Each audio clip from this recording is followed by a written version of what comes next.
Tonight, nearly all 61.5 million people of this country will fall asleep, and each and every one of us will dream as we close our eyes and fall away from the waking world, where we may enter an even richer one.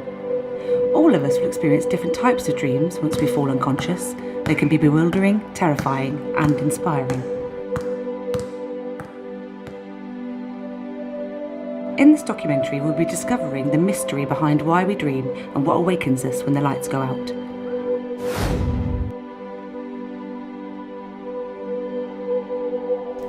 So a dream is an experience that people have whilst they're asleep. It's basically a series of thoughts, images, sensations that they have in their mind when they're asleep. Everybody dreams, but we can only remember about 5% of our dreams that we have. And some psychologists think that it actually serves an important function. There's lots of different theories as to why people dream.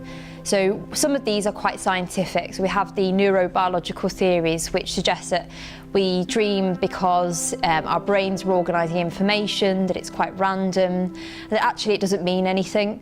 But then when we wake up in the morning, we try to make sense of that information, and often we confuse it and think that it actually does have a meaning. The human brain works in unexplained ways when we sleep, and after all these years, researchers are still baffled by the mystery of our imagination. I had a dream once that I was living my life such a hour. It's so weird. Yeah, I went downstairs and grabbed a glass of water for some reason, and I went outside and went onto the trampoline. A recurring dream is a dream which is experienced repeatedly over a long period. They can be pleasant or nightmarish and unique to the person and their experiences.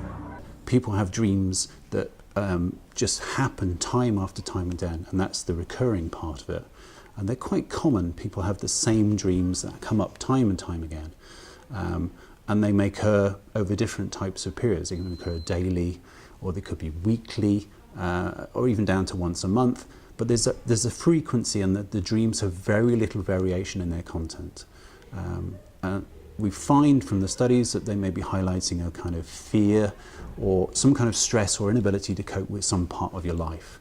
And same sort of things come up all the time. So common ones about losing your teeth, or feeling that you're being chased, or falling. Falling is quite a common one.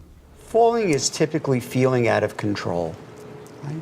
There's something I can't control, and the mind's the most creative director on earth, Yep. and a great producer, works it during night that you work on that problem. Well, I'm a psychiatrist, Yeah. and so we use the term castration.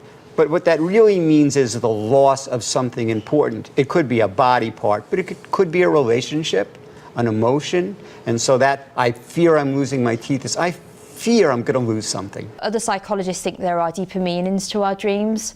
So one of those, a very famous psychologist, Freud, he actually believed that we dream to fulfill our desires, to act out our wishes, and sometimes these desires aren't the sorts of things we can do in our waking lives, so we do it in a dream where it's a safe environment. And other psychologists think that it's a way of trying to solve problems, things that are on our mind, things that we're worried about. We can actually deal with it in the dream, and it makes more sense to us when we wake up in the morning. And some also believe that there's a survival reason for why we dream that actually benefits our survival, enhances it in some way. So there's no conclusive evidence. We haven't got one definitive answer, but dreams are definitely something that's very interesting, and I think we'll continue to see lots of theories as to why people do dream. Sleep paralysis is a temporary inability to move or speak that happens when you're waking up. This does not cause you any harm, but this experience can be frightening. So I was just dreaming as normal, and then I thought I'd woken up, so I went to turn over, and I couldn't move. I started getting a bit anxious, and then all these faces started appearing from behind objects, over my head and stuff. And I started to get really scared. I started to try and scream for help, but I couldn't. It was just quiet, and then I just woke up, and I was all sweating, horrible. Some people have something called sleep paralysis, and that's where they just can't move or speak. So part of the dream actually paralyzes themselves and they feel they can't move. Sometimes it's as a result of something called narcolepsy, which is where people fall asleep spontaneously. and it's an incredibly disruptive thing for the people in their life. They can't stay awake for more than 3 or 4 hours because they have this